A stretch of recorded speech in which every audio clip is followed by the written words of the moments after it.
So this is a new fitted that I picked up this fall, and what you see on the front probably looks a little bit like the Detroit Tigers logo.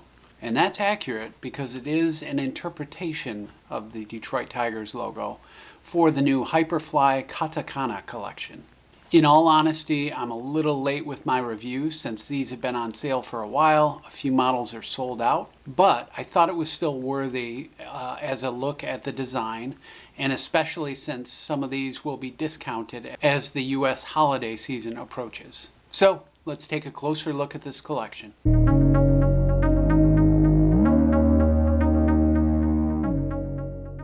Hey everybody, my name is Doug, and the first questions you might have about this collection are what are the terms Hyperfly and Katakana? Hyperfly is otherwise known as a manufacturer of martial arts gear, and this is a second collaboration with a US sports league. The first one was with the NBA. There's been some crossovers with anime as well, and now this represents a first collaboration with MLB. And when it comes to katakana, that is a form of Japanese syllabic writing. Apparently it's related to, but a partial or shortened form of kanji characters, which form the basis for all Japanese written language. So from all I can tell, the designs of these cap logos are katakana expressions of the team names. Now, very few of them feature the single character, as with this Tigers cap that I picked up.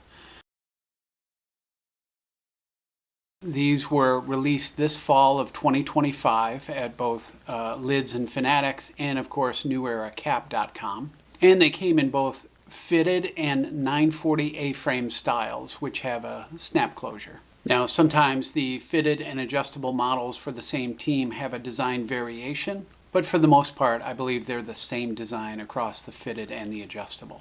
Now again, except for the Tigers cap, which has a single character, most of the teams in this collection are represented by a multiple character word mark that honors the team's colorway. Now, the right-hand side of all of these caps is unfortunately marred by a large logo announcement of the collection's name. And I say this is unfortunate because it kind of bothers me.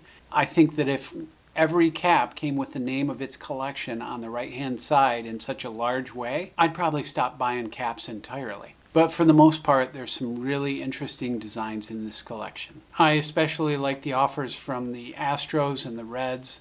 The Reds particularly because they use the drop shadow that's normally accompanying the C on the front of their caps.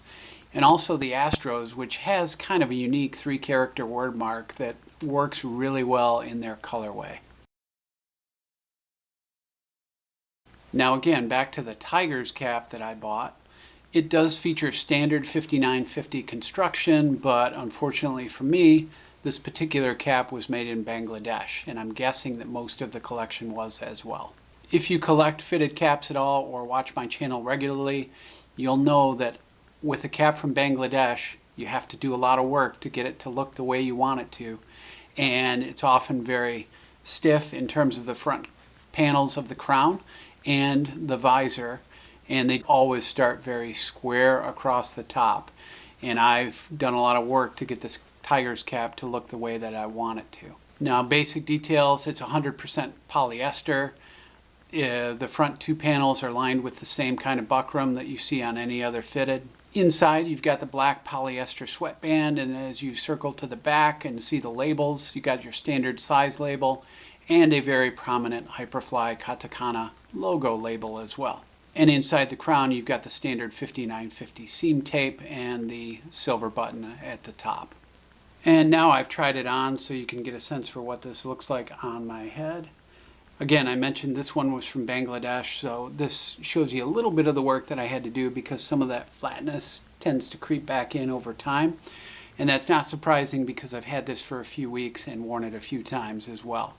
So, but generally, the only other thing that I noticed when I'm wearing this is that that logo placement, the space between the visor and the bottom of the logo, is a little bit too large for my taste. I'd rather see that logo sit just a little bit further down closer to the visor. That's a personal preference, and it could be unique to this cap that I got shipped.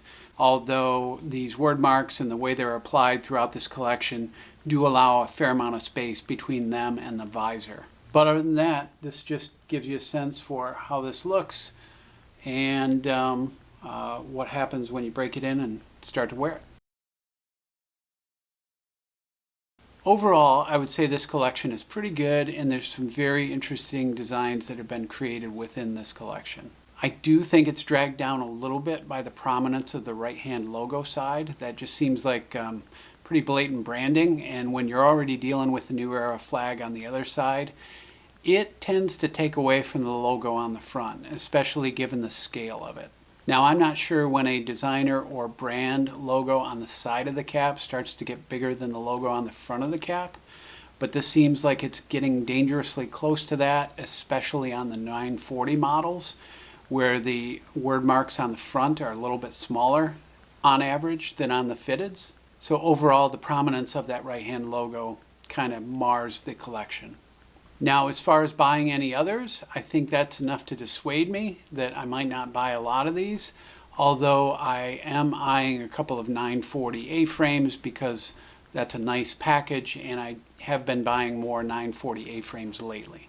So that's it for now, and down below in the description I've got links for some of my best videos that teach you how to stretch, shape, shrink, otherwise edit and maintain your caps. So check those out if you're further interested. Other than that, as always, thank you for watching, and we'll see you next time.